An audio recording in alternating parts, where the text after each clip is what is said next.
오늘의 말씀은 사무엘상 9장의 말씀이 되겠습니다. 사무엘상 9장 1절부터 6절까지 구약성경 3상에서 찾으시면 됩니다. 다 찾으셨으면 자리에서 일어나셔서 저와 여러분이 한 절씩 교독하겠습니다. 베냐민 지파에 기스라고 하는 유력한 사람이 있었다. 그의 아버지는 아비엘이고 할아버지는 스롤이고 그 윗대는 베고라시고 그 윗대는 아비야인데 베냐민 사람이다.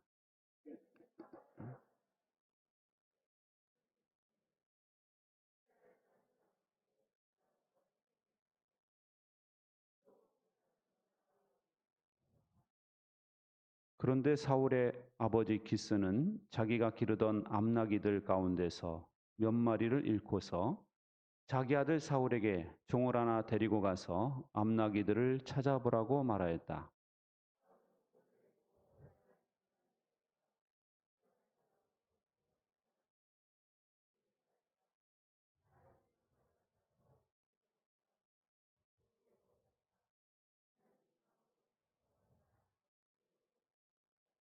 그들이 숲 지방으로 들어섰을 때에 사울이 자기가 데리고 다니던 종에게 말하였다. 그만 돌아가자. 아버지께서 암나기들보다 오히려 우리 걱정을 하시겠다.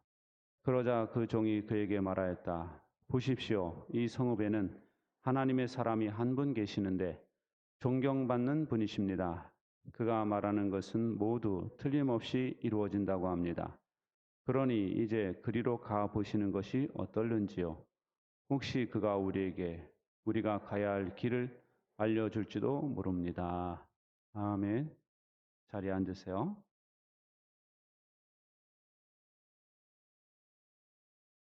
사극을 보다 보면은 왕이 차기 왕으로 누구를 내정할까 하는 대목이 있을 때 우리가 궁금하죠. 왕이 하나라면 모르겠는데 왕자가 막 10명이 넘어요. 그러면은 저 왕은 어떤 기준으로 차기 세자 왕이 될 사람을 세울까 우리가 궁금해하게 됩니다. 오늘 본문의 내용이 그런 거예요. 지난 장에서 하나님께서는 이 이스라엘 백성들이 왕을 세우자라고 말하는 그것에 수용을 해주시죠. 그래서 이제 왕을 뽑게 되는데 이 처음 왕은 하나님께서 뽑으시거든요. 하나님께서는 그 수많은 그 이스라엘의 남자들 중에서 누구를 왕으로 선택하시냐 하는 것입니다. 오늘 젊은이 한 사람을 소개하고 있습니다. 이 사람은 베냐민 지파에 속한 사람이다 라고 말씀하세요. 여러분, 이스라엘 백성들에게 베냐민 지파는요 아주 몹쓸 지파예요. 이 사사기에 보면은 19장에 보면은 레위인의 첩을 윤관하고 죽인 사람들이 베냐민 지파 사람들입니다. 그래서 다른 지파와 전쟁이 일어나죠. 전쟁이 일어나가지고 베냐민 남자 다 죽어요. 남자 다 죽고 정말 소수만 살아남았어요. 더 죽이면 안 되겠다. 지파가 없어지니까 해가지고 나머진 지파들이 긍휼을 베풀어가지고 이 사람들에게 신부감을 해가지고 겨우 살아남은 게 베냐민 지파예요. 그렇기 때문에 베냐민 지파는 정치적인 영향력이 전혀 없다라는 것입니다. 전혀 영향력이 없는 거기서 무슨 인물이 날까? 이런 사람들이 바로 베냐민 지파였어요. 근데 그 중에 한 사람을 주목하시더라는 거예요. 근데 이 청년은 이스라엘 사람들 중에 가장 잘생긴 사람이었다. 이렇게 묘사가 나오죠. 우리는 속으로 잘생겨서 왕으로 뽑으셨나? 그런 생각이 들죠. 근데 하나님은 외모로 사람을 보시지 않죠. 그리고 또 키가 제일 크대요. 다른 사람들은 사울의 어깨밖에 닿지 않아요. 이 사람은 키가 큰 사람이에요. 그러니까 우리는 또 잘생긴 데다가 키도 크니까 왕 역할을 하려면 몸집이 커야 되니까 이 사람 뽑았나라고 생각을 합니다. 그런데 그렇지 않다는 거예요. 하나님은 외모로 보시지 않기 때문에 키라는 외모, 용모라는 외모, 지파라는 외모를 보시지 않아요. 그래서 베냐민 지파도 상관이 없는 거예요. 그런데 그럼 왜 뽑으셨을까? 다음 이야기에서 힌트를 얻을 수 있는데요. 이 사울의 아버지가 어느 날 암나귀 몇 마리를 잃어버렸다는 거예요. 그 당시 이 암나귀는요, 이 사람을 날르고 짐을 날르는 아주 요긴한 짐승이었습니다. 사랑받는 짐승이었어요. 그리고 이 여종, 남종, 소와 함께 재산 목록에 들어가는 짐승이었어요. 그러니까 당연히 찾을 수밖에 없죠.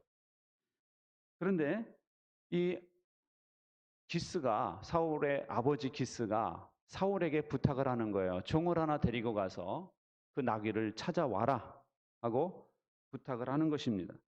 그러자 사울의 반응이 어떻습니까? 사울의 반응이 즉각 순종하고 있더라 하는 거예요.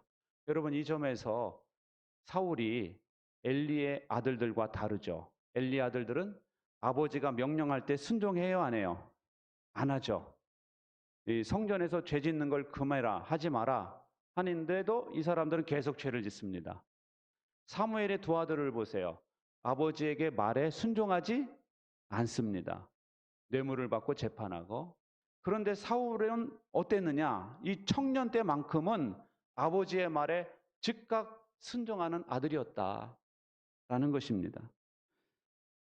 그래서 4절에 보면은 에브라임 산간 지역을 다니고 살리사 지방으로 두루 다니고 사할리 지방으로 두루 다녀보고 베냐민 지방도 다녔다. 이런 지명이 여러 곳이 나오는데요.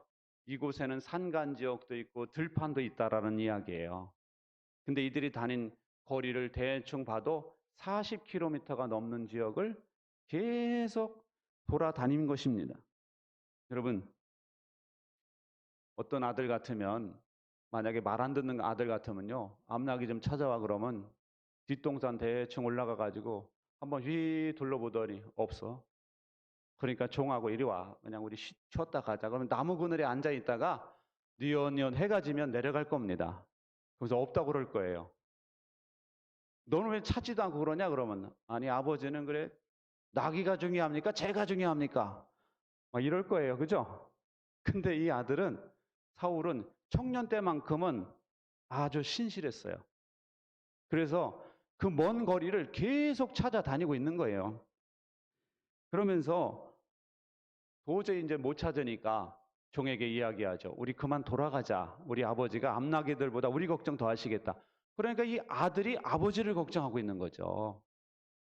그러니까 이 사울은요, 청년 때는 효심이 가득한 청년이었어요. 그리고 주어진 일에 충성하는 청년이었다라는 것입니다.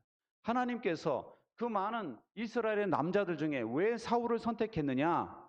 그것은 키가 커서도 아니고 잘생겨서도 아니고 베냐민 지파라서도 아니고, 하나님께서 그를 택하신 이유는 작은 일에 충성하는 사람이더라 하는 거예요. 할렐루야. 그리고 권위에 순종할 줄 아는 사람이었다. 아버지라는 권위, 그 권위에 순종할 줄 아는 사람이었기 때문에 그를 선택하신 거예요. 여러분, 이렇게 충성하고 그러니까요, 그의 발걸음이 어디에 닿았느냐? 사무엘이 사는 성읍에 도착을 하게 된 거예요. 그런데 여러분, 신기하게요, 15절에 보면은, 오늘 이 장의 15절에 보면은 하나님께서 그 전날 미리 말씀하세요. 사울이, 시작, 사울이 오기 하루 전에 주님께서 사무엘에게 알리셨다. 내일 이맘때에 내가 베냐민 중에서 한 사람을 너에게 보낼 것이니 너는 그에게 기름을 부어 나의 백성 이스라엘의 영도자로 세워라. 아멘. 여기 하나님의 표현을 보세요. 한 사람을 너에게 보낼 것이다. 야, 신비하지 않습니까? 이 사울이 계속 암나귀를 찾아 헤맨 건데 하나님은 말씀하시는 거예요. 내가 그를 보낼 것이다. 여러분, 이러니까 우리는 이 이야기 가운데서요, 하나님의 섭리를 발견하게 되는 거예요. 여러분, 사울왕의 아버지 기스가 사울 혼자 찾으러 가라고 하지 않고 종을 딸려보냈죠. 근데 그 종이 뭐라고 말하느냐? 사무엘에게 찾아가 봅시다 이야기하죠. 그리고 사무엘에게 찾아갈 때, 야, 나 아무것도 가진 게 없어. 뭐 좀 가지고 가야 되는데 빵도 다 떨어졌어. 그랬더니 저에게 은전 한 푼이 있습니다. 말한 것도 종이에요. 그러니까 이 사람들은 우연하게 막 이렇게 돌아다닌 것 같지만 거기에는 하나님의 섭리가 있더라는 거예요. 여러분, 하나님의 섭리가 어떤 사람에게 작용하느냐? 자기의 주어진 작은 일에 충성하는 사람에게 하나님의 섭리가 막 작동이 되고 있는 거예요. 할렐루야. 여러분, 하나님의 백성들의 왕이다라는 직분이 얼마나 귀합니까? 근데 이 귀한 직분을 누구에게, 이 가장 귀한 직분을 맡기느냐? 바로 작은 일에 충성할 줄 아는 사람, 나귀를 잃어버렸다고 40km까지 계속 돌아다니는 사람, 자기 도시락도 다 까먹었어요. 까먹었는데도 빨리 돌아가야 돼, 우리 굶어 죽어, 이러지 않고 떨어졌는데도 계속 찾고 있는 거예요. 이 사울을 하나님께서 주목하시더라 하는 거예요. 여러분, 다윗도요, 왕으로 선택될 때 보면은 재미난 게 있어요. 하나님께서 이 사울을 나중에 보면 이제 도저히 안 될 것 같아서 패하시고 다윗을 세우시잖아요. 그때 하나님께서 다윗 집에 가라고 그러시잖아요. 그래서 사무엘이 갔어요. 아들들을 쫙 데리고 옵니다. 그랬더니 용모가 탁월한 아들이 있어요. 그래서 이 사람이 왕인가 보다. 그랬더니 하나님께서 나는 외모로 사람을 보지 않는다 말씀하시죠. 일 다 통과되고 나서 7명을 다 봤는데도 없으니까 또 없습니까? 그랬더니 막내 아들이 하나 있는데 뭐라고 말하느냐? 그 아이는 밖에서 양들을 돌보고 있습니다. 양들을 돌보고 있다는 거예요, 지금. 그러니까 이 다윗은요, 얼마나 주어진 일에 충성한 사람인지 몰라요. 그리고 나중에 다윗이 자기를 소개할 때 보세요. 곰이나 사자가 양을 잡아가면 자기가 그 수염을 잡고 막대기로 쳐가지고 양을 찾았습니다. 이런 표현을 하잖아요. 그러니까 이 다윗은 외모는 형들보다 못했어요. 키도 형들보다 못했습니다. 그런데 탁월한 것은 작은 일에 충성했다. 충성할 줄 아는 사람이었다라는 거예요. 여러분, 엘리야 후임이 누굽니까? 엘리사죠. 엘리사를 하나님이 부르라고 그러시죠. 그래서 그를 찾아갔을 때 엘리사가 뭐 하고 있었는 줄 아십니까? 성경에 보면 이렇게 돼 있어요. 엘리사는 밭에서 12쌍의 소가 끄는 쟁기로 밭을 갈고 있었습니다. 야, 12쌍이 끄는 소. 그러니까 여러분, 한 쌍이 끌면 2마리잖아요. 2마리. 그죠? 12쌍이 끌어요. 12쌍. 그래가지고 12쌍이 끄는 소라고 하는 것은 이 엘리사가 얼마나 열심히 농사일을 했는가라는 걸 알 수 있죠. 그래야 안 그래요? 네. 그래가지고 이 사람은 정말 충성스럽게 자기 주어진 일을 하고 있는 사람일 때 하나님께서 그에게 엘리야의 옷을 입혀가지고 그를 차기 예언자로 선택하시더라 하는 거예요. 여러분, 우리는 이런 말씀에서 중요한 교훈을 얻을 수 있습니다. 뭐냐면요, 충성할 수 있는 그 작은 일을 축복의 통로로 생각하시라는 거예요. 할렐루야. 그리고 그것에 충성하시라 하는 겁니다. 우리는 목자 일을 맡을 때 부담스럽게 생각을 하는 경우들이 많죠. 그렇지 않은 분이 없을 겁니다, 아마. 다 부담스러우실 거예요. 할 일도 많은데 목자까지 해야 돼. 내 새끼 돌보기도 힘든데 뭐 목원들을 또 돌보고. 근데 여러분, 생각을 좀 각도를 달리해 보세요. 마태복음에 보면은 예수님께서 포도원 비유를 말씀하시거든요. 마태복음 20장에 보면은 하늘나라는 시작 하늘나라는 자기 포도원에서 일할 일꾼을 고용하려고 이른 아침에 집을 나선 어떤 포도원 주인과 같다. 여기 보면은요, 이 포도원 주인이 자기 밭에서 일할 인력을 뽑기 위해서 인력 시장에 간 거예요. 그랬더니 9시에도 있고 11시에도 있고 12시에도 있고 오후 3시에도 있고 오후 5시에도 빈둥거리는 자들이 있어서 하나씩 다 데려갔다는 겁니다. 나중에 계산할 때는 똑같은 일당을 주더라는 거예요. 생각해 보세요, 여러분. 오후 3시에 뽑힌 사람 은혜예요, 아니에요? 은혜죠. 여러분, 목자님들 지금 연세가 어떻게 되십니까? 50대? 40대? 40대만 넘어도 오후에 뽑힌 사람들이에요. 50대는 오후 3시. 60대? 60대는 오후 5시 뽑힌 사람들이에요. 저기 황익상 목자님 같은 분들. 오후 5시 막 해가 막 뉘엿뉘엿 질 때 뽑힌 분들이에요. 은혜예요, 아니에요? 1시간만이라면 일당 받아요. 은혜예요, 아니에요? 은혜죠. 근데 이걸 은혜라고 해석을 안 하면 여러분들이 다 부담스러우신 겁니다. 은혜로 해석하시기 바랍니다. 왜냐하면 하나님이 주실 상급이 있어요, 상급이. 그리고 목자 일을 잘 하시는 분들 하나님께서 복을 주시는데 이 땅에 복이 있고 하늘에 복이 있단 말이에요. 왜 그런 걸 볼 줄 모르십니까, 여러분? 하나님께서 일 시킬 때 공짜로 시키실 것 같습니까? 하나님 그렇게 인색한 분이 아니에요. 하나님의 일을 시키실 때는 하나님께서 30배, 60배, 100배로 주시는 분이에요. 여러분, 내가 이 땅에서 이만큼 먹고 사는 것도 어쩌면 하나님께서 내가 신앙생활을 잘 하기 때문에 주시는 걸지 몰라요. 그리고 하나님 앞에 갔을 때 또 다른 상급이 있어요. 그런 걸 생각을 해보세요. 그러면 이 정말 일할 환경이 있다는 것이 은혜입니까? 아닙니까? 은혜죠. 그런 시각으로 여러분의 환경을 보세요. 내가 충성할 수 있는 가정이 있음을 감사하시기 바랍니다. 내가 충성할 직장이 있음을 감사하시기 바랍니다. 내가 충성할 교회가 있음을 감사하세요. 내가 충성할 목장이 있다라는 것을 감사하시기 바랍니다. 어떤 분들은 집도 부담스럽고 애들도 밥 해줘야 되는 게 부담스럽고 직장도 부담스럽고 교회도 부담스럽고 그러시면 여러분 어디서 복을 받으시려고 그럽니까? 화성에 가서 사실래요?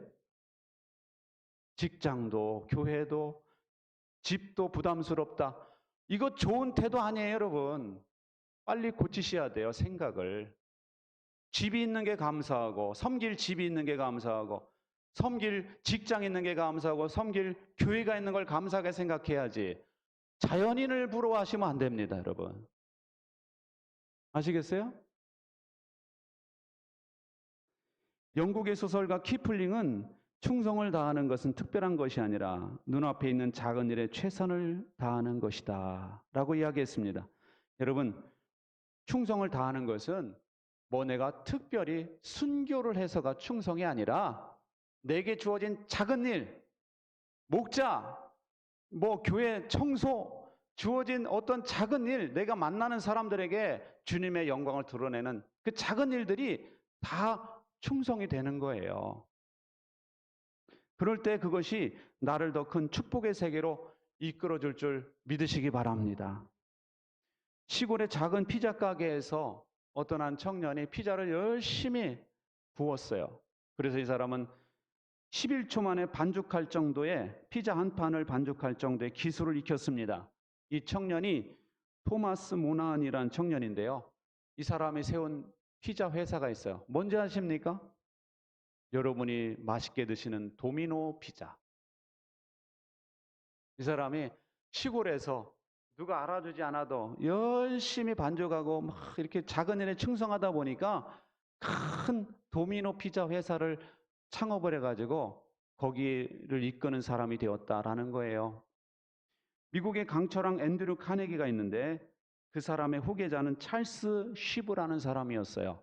근데 이 찰스 쉬브라는 사람은 초등학교밖에 못 나왔어요. 근데 이 사람이 청소부로 들어갔습니다. 그 회사를. 근데 청소부로 들어가는데 얼마나 열심히 청소를 하는지 회사 구석구석을 청소하면서 아주 그냥 사람들이 그런 것까지 해야 돼? 막 이런 것까지 그냥 청소를 싹 해버렸어요. 그러니까 이 사람을 회사에서 사무직으로 고용했습니다. 사무직으로 고용했는데 또 열심히 또 일을 하는 거예요. 사무직에서. 열심히 일을 하니까 이 사람을 비서로다가 발탁을 했어요. 비서. 비서에서 또 이 사람이 그냥 메모지와 펜을 항상 들고 다니면서 카네기 옆에서 그걸 탁 맞춰주고 일정을 짜고 최선을 다해서 일을 했어요. 어느 날은 카네기가 일을 하느라고 밤 늦게까지 있었어요. 근데 다 퇴근한 줄 알았더니 비서실 조명이 환하게 켜 있는 거예요. 보니까 이 시부가 있는 것입니다. 그래서 왜 아직도 가지 않았냐 하고 물으니까 이렇게 말을 했습니다. 사장님께서 언제 저를 필요로 하실지 모르는데 제가 어떻게 퇴근할 수 있겠습니까? 그래서 여러분, 카네기가요, 이 사람을 후계자로 지명을 합니다. 우리 청년들, 오늘 설교 잘 들으세요, 청년들.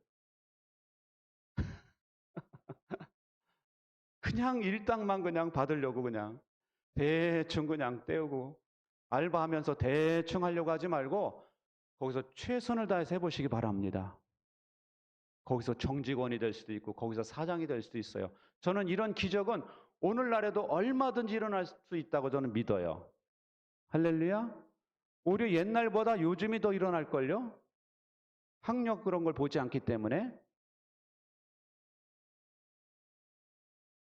여러분, 이처럼 충성할 수 있는 환경이 있다. 충성할 수 있는 일이 있다는 것을 감사하시기 바랍니다. 그리고 충성하시기 바랍니다. 그리고요, 두 번째는 충성할 대상이 있음을 감사하고 그 대상에게 충성하셔야 돼요. 우리가 에베소서에 보면은 하나님 예수님께서 우리를 구원하셨잖아요. 예수님께서 우리를 구원하시고 복음으로 우리가 구원을 받았으면은 우리의 삶이 어때야 되느냐? 에베소서 6장에 보면 이렇게 말씀하세요. 부부에게 말씀하시기를 예수 그리스도를 두려워하는 마음으로 서로 순종하십시오. 부부는요, 누가 높고 낮은 게 아니에요. 서로 뭐하라? 서로 충성하라는 거예요. 순종하라, 충성하라. 서로가 서로에게 순종하셔야 됩니다. 자녀는 부모에게 순종하라. 말씀하시죠? 종은 두려움과 떨림으로 성실한 마음으로 육신의 주인에게 순종하라. 여러분, 이런 말씀 들으면 성경 재미없어. 맨 순종하라는 얘기만 있네. 그래서 내가 성경을 싫어해. 이런 사람들이 있죠.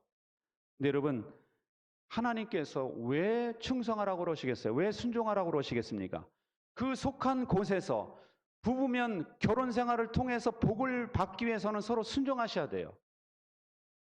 서로에게 복이 되려면 서로 순종하셔야 돼. 그 직장이 내게 복이 되려면 그 직장에서 순종하셔야 돼요. 그래서 하나님께서는 그 충성을 통해서 여러분이 여러분의 환경에서 복을 받기를 원하시는 거예요. 여러분, 도전을 한번 해보시기 바랍니다. 어떤 도전이냐? 내가 어느 산을 올라가는 걸 도전으로 삼는 것이 아니라 인간관계에서 도전해 보세요. 여러분이 만나고 있는 사람들에게 내가 충성을 해보겠다. 직장 상사에게 내가 충성해 보겠다. 내가 부모에게 충성해 보겠다. 내가 사업주인데 고객들에게 충성해 보겠다. 마인드를 바꾸세요. 교회에서 내가 충성해 보겠다. 한번 바꿔보시기 바랍니다.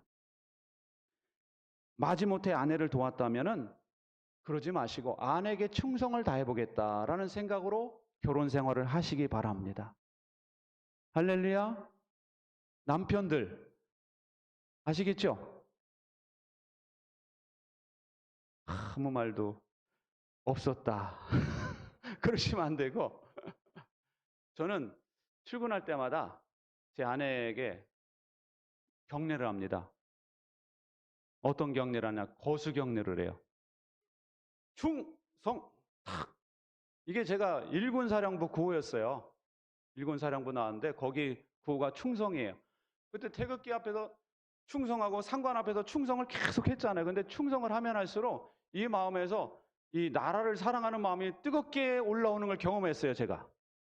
그래가지고 이 충성하는 마음이 있으면 전쟁이 나도 내가 후퇴하지 않고 총 들고 나가 싸우겠다 이런 마음이 막 생기는 거 있죠. 그래서 제가 우리 집사람 아내에게 충성해야 되겠다 해가지고 출근할 때마다 충성! 딱 경례를 붙입니다. 그럼 제 아내는 저를 보고 쉬어. 똑바로. 오늘 하루도 똑바로. 알지? 네, 알겠습니다. 하고 문을 잘 닫고 조심스럽게 음식물 쓰레기 들고 나갑니다. 우리 남편분들 참고하시기 바랍니다. 할렐루야. 참고할 걸 해야지. 이런 생각하지 마시고 담임 목사가 그러면 그냥 해보세요. 이 아내가 여보 물 좀 떠다 줘 그럴 때 여러분 뭐라고 말씀하시나요? 당신은 손이 없냐? 이런 얘기 하지 마시고 상관이 말씀하시는데 그냥 떠오세요. 그냥 커피 좀 한 잔 타와. 예, 알겠습니다 하고 커피 타다 드리시고 드시는 약 있으면 약 챙겨주시고. 아시겠죠? 여성분들만 은혜 받으시는 것 같아요. 근데 여러분 그렇게 충성하는 거수경례를 하고 오잖아요. 그러면 제 안에 충성해야 되겠다 이런 생각이 정말 생겨요. 가정에게 충성, 우리 제 아내에게 충성해야 되겠다 이런 마음이 탁 생기는 거 있죠. 여러분 그럴 때 여러분 가정에서 남자들이 존경 받겠어요? 안 받겠어요? 받겠죠? 요즘 여러분 은퇴하는 남자들이 위기랍니다. 왜냐하면은 여성들이 그동안 혼자 있었는데 웬 남자가 소파에 앉아가지고 계속 껌딱지 마냥 붙어가지고 앉아있는 거예요. 그래서 남자들이 좀 나갔으면 좋겠다라는 생각을 한대요. 같이 있는 게 부담스러워. 또 자꾸 잔소리를 하는 거야. 이건 왜 이래, 저건 왜 그래, 뭐 자꾸 잔소리를 하니까 스트레스를 받아가지고 떨어져 있으면 좋겠다라고 생각을 해요. 근데 여러분이 만약에 아침마다 충성하고 말씀하시면 그냥 즉각 한번 해보세요. 그럼 이 사람을 찾을 겁니다. 어디 갔어, 이 사람? 가정에서 인정받고 존경받는 사람이 되려면 충성하셔야 돼요. 그러면 됩니다. 그런데 이게 충성은 안 하고 간섭하려고 그러고 지적하려고 하면은 황혼의 관계가 불편한 거예요. 지금까지 물론 충성했죠. 밖에서 일하시고 벌고 다 자녀를 위해서 다 한 거 누가 모르겠습니까? 알지만은 그 하는 김에 마지막까지 한번 충성해 보세요. 그럴 때 여러분 우리 남편들은 가정에서 없어서는 안 될 사람이 되는 것이고 존경받는 남편이 될 줄로 믿습니다. 교회에서도 여러분 충성해 보세요. 우리 주님께 충성하시고 담임 목사에게 한번 충성해 보세요. 목자에게 충성해 보세요. 여러분이 달리 보일 겁니다. 여러 성도님들이 있지만 딱 보이기 시작할 거예요. 저 양반 정말 대단한데? 이런 느낌이 확 들 겁니다. 하나님이 여러분을 귀하게 쓰실 거예요. 여러분, 주님께서 여러분을 위한 상급을 준비하고 계세요. 이 땅의 복과 하늘의 복을 준비하고 계십니다. 기억하시고 작은 일에 주어진 작은 일에 충성하시는 저와 여러분 되시기 바랍니다. 기도하겠습니다. 존귀하신 하나님, 오늘까지 저희들에게 귀한 가정과 직장과 교회를 선물로 주신 것을 감사합니다. 하나님께서 주신 이 귀한 이런 모든 것들을 우리가 귀하게 여길 줄 아는 마음을 갖게 하여 주시옵소서. 부담이 아니라 충성할 대상으로 생각하게 하여 주시옵소서. 그래서 하나님께서 내려주시는 귀한 은혜와 복을 누리는 우리 모든 성도들이 되게 하여 주시옵소서. 주님께 모든 영광 올려드리며 예수님의 이름으로 기도하옵나이다. 아멘.